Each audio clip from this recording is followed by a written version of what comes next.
Because from the story I just told you, coming up out of those mountains, those individuals are highly insecure and suffer from an inferiority complex. Because if you're supreme, you don't have to tell nobody you're supreme. Your existence is supreme.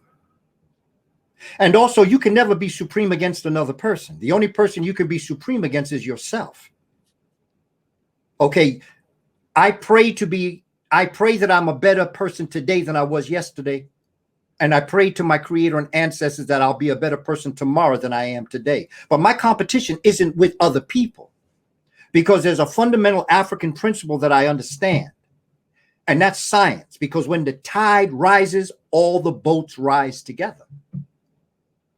And if I can help Brother DB, and if I can help Brother Hawthorne and any of and my sister Queen Patty Bean, if I can help her, I know that I'm helping myself. That's an African intellectual concept. When I help you, I help me. Mm-hmm. There's no idea that if I help you, you rise and I don't. Because everybody talk about the crabs in the basket. They always say black folk are like crabs in the basket. When one tries to get out, some of them pull them back down. But I'm going to tell y'all, take that basket of crabs and return it back to the water. Put them back in their natural environment. Crabs actually help each other eat. They sit on top of each other, and the one on top eats. And when the one on top eats sufficient, it goes down to the bottom to lift the next group up, and the next person eats. When that person eats, it goes down, picks the group up, and the next one eats. So what I'm saying personally is that as I observe our community and I see how we act, no matter how horrendous those actions may be, putting guns to each other's head, lying, cheating, stealing from each other in our communities, in an unfortunate way, that's natural. Because it is natural for a natural being to act unnatural in an unnatural environment. Now take me and bring me back to my natural environment. Bring me back to Africa. Bring me back to my own way of thinking. Bring me back to my own history, my own language, my own values, interests, and principles. I ain't going to be putting guns up against brothers' heads. I am not going to be abusing my sister. I am going to understand that my wife, my girlfriend, my significant other is going to make me who I pray to be. So therefore, everything I do for her or for him is going to take me to the next level. And so we're dealing in a world that is unnatural. So, you know, there's a movie called Ragtime. Mm-hmm. And there's a scene in this movie. It's about ragtime music, but it has a real interesting subplot to it, where these firemen, European American firemen, this brother comes up and he has a beautiful car. And he parks it outside the fire department, if my memory is right with the movie, and he goes in doing whatever he has to do, and it's an open car. And when he comes outside, it is obvious that somebody has defecated in his car. And this brother goes buck wild. And he gets very upset. And the system begins to get on him. He's feeling the oppression. So he goes into a building and he threatens to blow it up. And the forces that be are going to try to talk him out of it. And there's a brother that comes in, and he is supposed to fictitiously represent Booker T. Washington, the great educator from Tuskegee.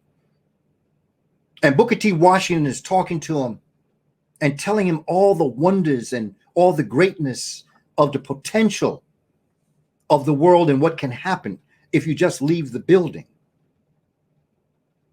And you see, I think it's played by Harold Rollins. I believe that's the actor that plays the part of this brother. And you see Harold Rollins just looking at this man talking. Wonderful talk, beautiful talk. And at the end of the conversation, the character Harold Rollins looks at Booker T. Washington and says, "You're an angel living in hell." And I've often thought about that, because we are angels living in hell and we're trying to act angelic, but you're in hell. So what I'm saying, even angels have to act a little devilish in hell. Now, when you get back up into heaven, get back to angelic. But when you in hell, you got to act a little devilish. You ain't going to survive in hell acting angelic. They'll Martin Luther King you. They'll Medgar Evers you. They'll Malcolm X you. They'll Emmett Till you. Jesus. They'll Breonna Taylor you. They'll George Floyd you. Sandra Bland you. Those are angels living in hell. Come on, Fred Hampton. Right. QP. What do you have to say? You can kill the revolutionary, but you ain't never going to kill the revolution. Because the revolution will not be televised. And what Gil Scott-Heron meant when he said that was the reason why the revolution will not be televised is because the real revolution. See, what you see happening on the street, when Black Lives Matter is moving, when we were walking on the Edmund Pettus Bridge, when you see us standing up for all the things we believe are right and good, that's not a revolution. That's the result of the revolution. Because the true revolution occurs in your mind, and that's why it can't be televised. When you decide you've had enough, and you ain't going to take it no more, that's the revolution. Now, what you do on the outside is the result of that revolution. So what we going to do? Right. Fire. All right, man. I gotta make mine like a 2-in-1 questions for you because I know we short on time. But can you tell me your thoughts on the Year of the Return initiative for Ghana, and also should we make efforts to return back to the motherland?